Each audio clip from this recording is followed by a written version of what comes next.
ओम कृष्णाय नमः। ओम नमो भगवते वासुदेवाय। हरे कृष्णा। प्रेम से बोलिए गणेश भगवान की जय, कृष्ण भगवान की जय, राधा रानी की जय।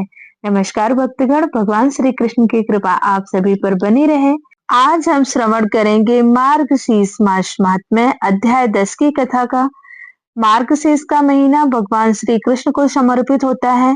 इस महीने में भगवान श्री कृष्ण की जितनी पूजा आराधना और उनका गुणगान किया जाए उतना ही फलदायी और शुभ होता है। इसलिए इस महीने में हम भगवान श्री कृष्ण से जुड़ी हुई संपूर्ण कथाओं का श्रवण करेंगे। आप कथा को सुनने के लिए चैनल को जरूर सब्सक्राइब कर लीजिएगा ताकि सभी कथाएं आपको आसानी से मिल सके। चलिए अपनी कथा का श्रवण करते हैं। एक बार प्रेम से बोलिए कृष्ण भगवान की जय, राधा रानी की जय। श्री नारद जी कहते हैं, मिथिलेश्वर गर्ग जी के उस आदेश को सिरोधार्य करके समस्त धर्माधारियों में श्रेष्ठ श्री देवक ने सगाई के निश्चय के लिए पान का बीड़ा भेज दिया। गर्ग जी की इच्छा से मंगलाचार का संपादन करके विवाह में वासुदेव वर को अपनी पुत्री अर्पित कर दी। विवाह हो जाने पर विदाई के समय वासुदेव जी घोड़ों से सुशोभित अत्यंत सुंदर रथ पर सुवर्ण निर्मित एवं रत्नमय आभूषणों की शोभा से संपन्न नववधू देवक राजकन्या देवकी के साथ आरूढ़ हुए अर्थात चढ़े।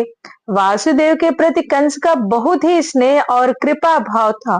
वह अपनी बहन का अत्यंत प्रिय करने के लिए चतुरंगिनी सेना के साथ आकर गमनोद्गत घोड़ों की बागडोर अपने हाथ में ले स्वयं रथ हाँकने लगा।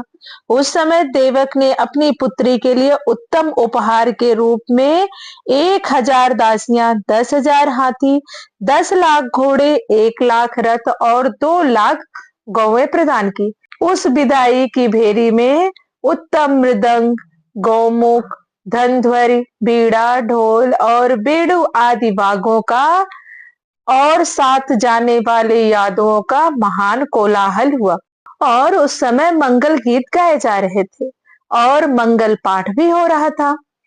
उसी समय आकाशवाणी ने कंस को संबोधित करके कहा, अरे मूर्ख कंस, घोड़ों की बागडोर हाथ में लेकर जिसे रथ पर बैठाए लिए जा रहा है, इसी की 8वीं संतान अनायास ही तेरा वध कर डालेगी। तू इस बात को नहीं जानता। कंस सदा दुष्टों का ही साथ करता था। स्वभाव से भी वह अत्यंत खलयनी दुष्ट था। लज्जा तो उसे छू ही नहीं गई थी। वह निर्दय होने के कारण बड़े भयंकर कर्म कर डालता था। यह आकाशवाणी सुनकर उसने तीखी धार वाली तलवार हाथ में उठा ली, बहन के केस पकड़ लिए और उसे मारने का निश्चय लिया। उस समय बाजे वालों ने बाजे बंद कर दिए। जो आगे थे वे चकित होकर पीछे देखने लगे। सबके मुंह पर उदासी छा गई। ऐसी स्थिति में सत्पुरुषों में श्रेष्ठ श्री वासुदेव जी ने कंस से कहा। श्री वासुदेव जी बोले, भूजेंद्र, आप इस वंश की कीर्ति का विस्तार करने वाले हैं।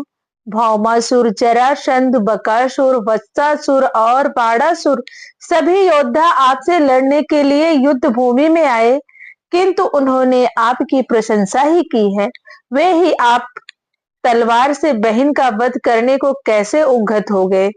बकासुर की बहन पूतना आपके पास आकर लड़ने की इच्छा करने लगी, किंतु आपने राजनीति के अनुरूप बर्ताव करने के कारण स्त्री समझकर उसके साथ युद्ध नहीं किया। उस समय शांति स्थापना के लिए आपने पूतना को बहन के तुल्य बनाकर छोड़ दिया। फिर यह तो आपकी साक्षात बहन है, अर्थात आपकी सगी बहन है। किस विचार से आप इस अनुचित कृत्य में लग गए हैं। मथुरा नरेश, यह कन्या यहाँ विवाह के शुभ अवसर पर आई है।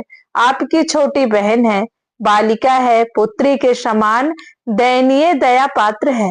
यह सदा आपको सद्भावना प्रदान करती आई है, अतः इसका वध करना आपके लिए कदापि उचित नहीं है।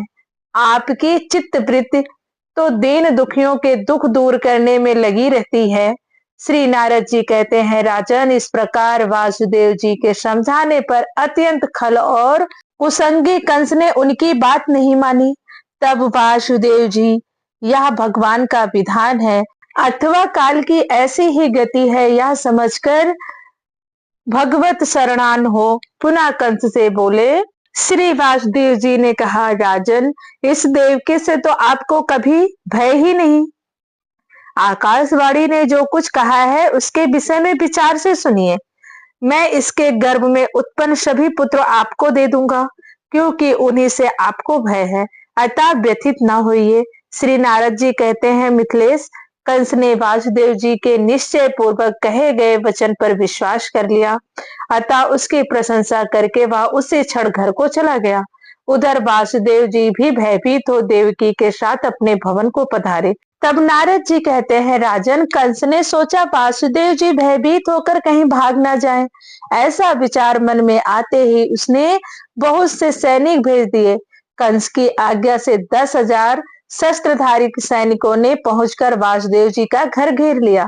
वासुदेव जी ने यथा समय देवकी के गर्भ से 8 पुत्र उत्पन्न किए। वे क्रमशः एक के बाद एक होते गए।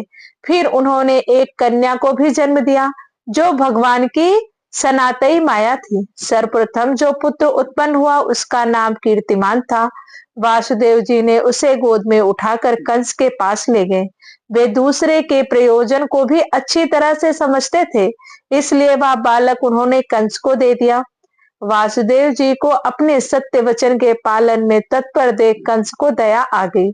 साधु पुरुष दुख सह लेते हैं, परंतु अपनी कही गई बात मिथ्या नहीं होने देते। सच्चाई देखकर किसके मन में क्षमा का भाव उदित नहीं होता। कंस ने कहा, वासुदेव जी, यह बालक आपके साथ ही घर लौट जाए, इससे मुझे कोई भय नहीं है, परंतु आप दोनों का जो 8वां गर्भ होगा उसका वध मैं अवश्य करूंगा, इसमें कोई संशय नहीं है। श्री नारद जी कहते हैं, राजन, कंस के यो कहने पर वासुदेव जी अपने पुत्र के साथ घर लौट आए, परंतु उस दुरात्मा के वचन को उन्होंने तनिक भी सत्य नहीं माना। उस समय आकाश से उतरकर मैं वहां गया। उग्रसेन कुमार कंस ने मुझे मस्तक झुकाकर मेरा स्वागत सत्कार किया और मुझसे देवताओं का अभिप्राय पूछा। उस समय मैंने उसे जो उत्तर दिया वह मुझसे सुनो। मैंने कहा, नंद आदि गोप वसु के अवतार है और वृषभानु आदि देवताओं के।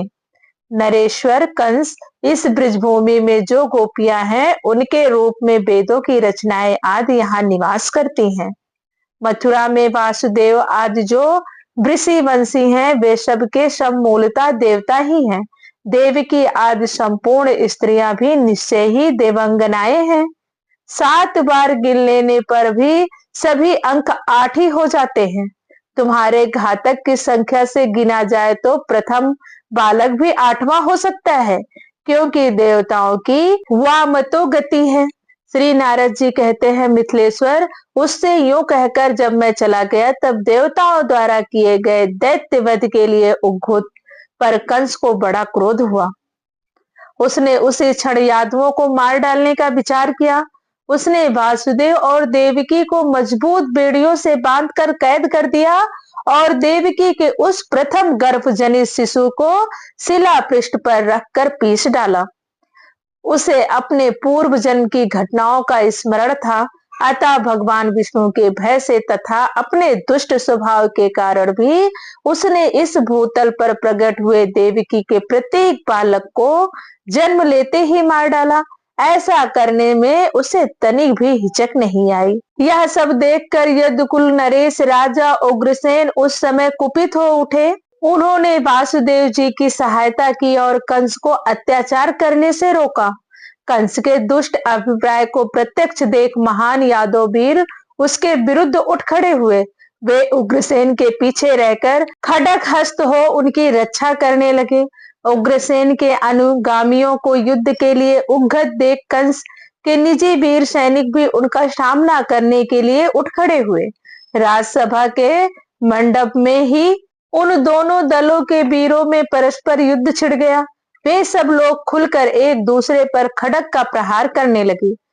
इसके बाद कंस ने गदा हाथ में लेकर पिता की सेना को कुचलना आरंभ किया। उसकी गदा से छू जाने से कितने ही लोगों के मस्तक फट गए, कितनों के पांव कट गए, नख विदीर्ण हो गए, बाहें कट गई और उनकी आशा पर पानी फिर गया। कोई औधे मुंह और कोई उतान होकर अस्त्र शस्त्र लिए क्षण भर में धराशाही हो गए। बहुत से वीर खून उगलते हुए मूर्छित हो काल के गाल में चले गए।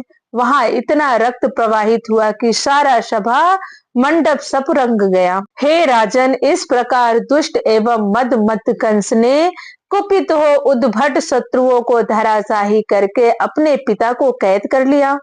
उन्हें राज सिंहासन से उतारकर उस दुष्ट ने पासों से बांधा और उनके मित्रों के साथ उन्हें भी कारागार में बंद कर दिया। मधु और सूरसेन के सारी संपत्तियों पर अधिकार करके कंस स्वयं सिंहासन पर जा बैठा और राज्य शासन करने लगा।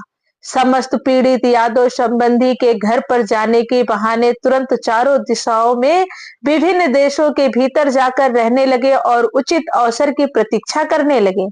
देवकी का 7वां गर्भ उसके लिए हर्ष और शोक दोनों की वृद्धि करने वाला हुआ।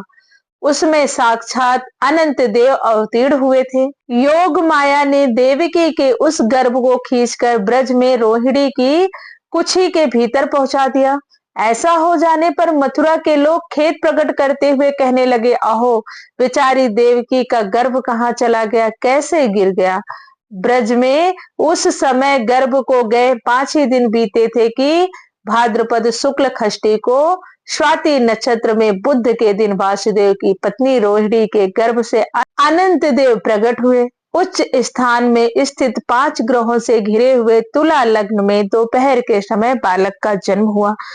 उस जन्म बेला में जब देवता फूल बरसा रहे थे और बादल बारी बिंदु बिखेर रहे थे, प्रकट हुए अनंत देव ने अपनी अंग कांति से नंद भवन को उद्भासित कर दिया। नंद राय जी ने भी उस शिशु को जात कर्म संस्कार करके ब्राह्मणों को 10 लाख गौवें दान की। गोपों को बुलाकर उत्तम गान विद्या से निपुण गायकों के संगीत के साथ महान मंगलमय उत्सव का आयोजन किया। देवल, देवरात, वशिष्ठ, बृहस्पति और मुझ नारद के साथ आकर श्री कृष्ण द्वैपायन व्यास भी वहां बैठे और नंद जी के दिए हुए पाघ्य आदि उपहारों से अत्यंत प्रसन्न हुए। नंद राय जी ने पूछा, महर्षियों, यह सुंदर बालक कौन है जिसके समान दूसरा कोई देखने में नहीं आता। महामुने, इसका जन्म 5 ही दिनों में कैसे हुआ, यह मुझे बताइए। श्री व्यास जी बोले, नंद, तुम्हारा अद्भुत सौभाग्य है।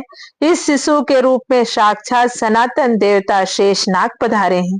पहले तो मथुरापुरी में वासुदेव जी से देवकी के गर्भ में इनका आविर्भाव हुआ। नंद राय, ये योगियों के लिए भी दुर्लभ है, किंतु तुम्हें इनका प्रत्यक्ष दर्शन हुआ है। मैं महामुनि वेदव्यास इनके दर्शन के लिए ही यहाँ आया हूँ। अतः तुम शिशु रूपधारी इन परतपर देवता का हम सबको दर्शन करवाओ। प्रेम से बोलिए कृष्ण भगवान की जय, राधा रानी की जय। दोस्तों, याति मार्गशीर्ष मास महात्म्य की कथा अध्याय 10, आगे की कथा हम अध्याय 11 में सुनेंगे। आगे की कथा सुनने के लिए आप चैनल को लाइक करें, शेयर करें और सब्सक्राइब जरूर कर लें ताकि सभी वीडियो आपको आसानी से मिल सके। वीडियो के अंत तक बने रहने के लिए धन्यवाद। राधे राधे, जय माता दी।